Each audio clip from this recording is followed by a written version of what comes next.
Jeudi 16 novembre, le maire d'Agde, Gilles Détor, accompagné de nombreux élus, s'est rendu sur le chantier de l'entrée de station du Cap d'Agde. Ainsi, Philippe Bonon, architecte du projet, a fait le point sur l'avancée des travaux des deux réalisations que sont le Palais des Congrès et le Casino Barrière. Je suis très satisfait et finalement quand on voit sur le terrain, c'est beaucoup mieux que sur un dessin.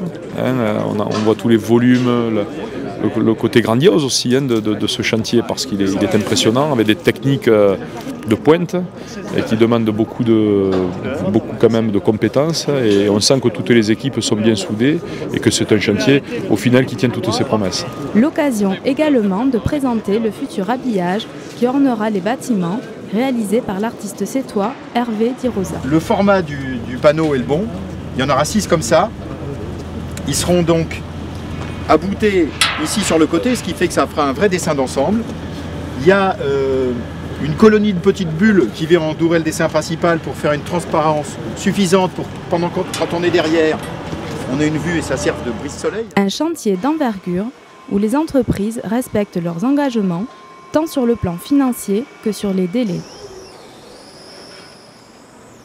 Le casino sera terminé en premier pour une livraison prévue au mois de juin 2018, tandis que le Palais des Congrès sera achevé fin 2018, début 2019.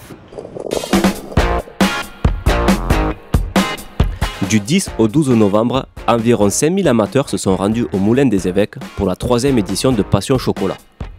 C'est le 3e du nom et il attire toujours autant de public parce que c'est un salon qui correspond exactement d'abord à la tradition française, c'est la gastronomie, c'est la tradition de Noël et la date est bien choisie et en même temps on a des artisans passionnés. C'est un salon de la gourmandise tout simplement et la gourmandise c'est universel.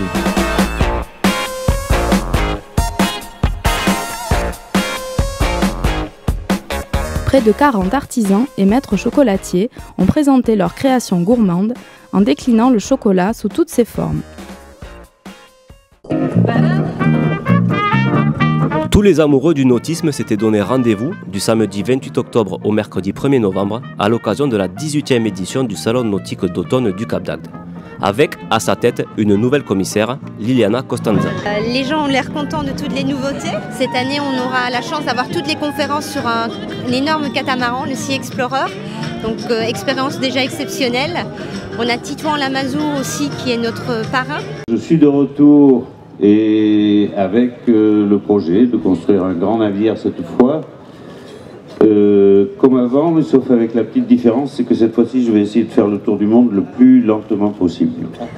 Sur un bateau qui sera mon atelier de peinture et qui, j'espère, si tout se passe bien, pourra peut-être venir accoster, non pas dans la prochaine édition de ce salon, mais dans l'édition suivante. C'est le 18e salon nautique, 18e déjà.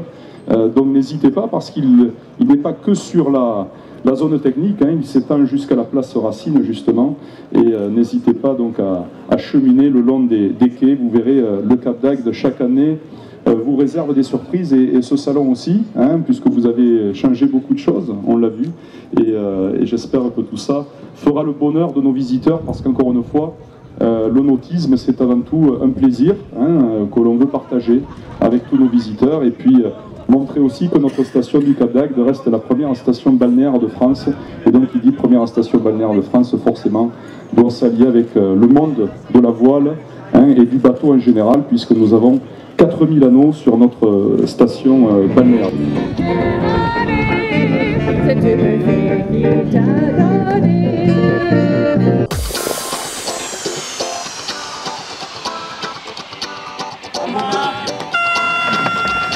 Du 3 au 5 novembre, le Centre nautique du Cap d'Agde a organisé les championnats de France de stand-up paddle avec la présence des meilleurs compétiteurs nationaux.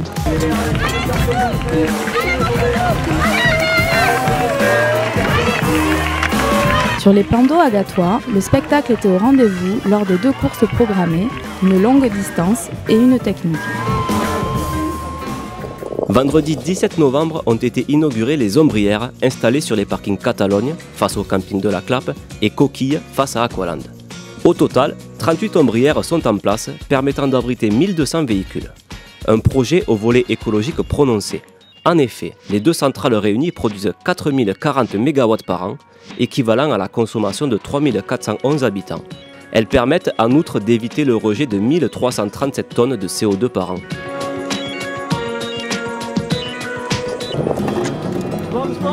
Cette base de béton, qui pèse près de 2 tonnes, c'est un module de récif artificiel baptisé X-Reef. Vendredi 13 octobre, il est venu rejoindre les 5 autres déjà immergés à la sortie du port du Cap d'Agde et du côté de Rochelongue. Sous l'eau, ce modèle permet, à l'aide d'un crochet, l'ancrage des bouées. De plus, ce nouveau corps mort a été pensé et étudié pour abriter la faune marine. Habituée à tourner dans notre ville, l'équipe de la série Candice Renoir a de nouveau investi différents lieux de notre commune pour les besoins de plusieurs épisodes de la saison 6.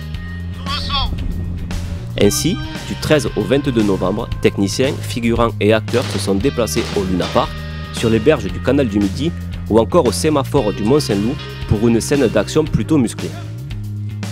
Retrouvez les scènes agatoises dans les épisodes 54, 55 et 56 de la saison 6 dès le mois d'avril prochain sur France 2.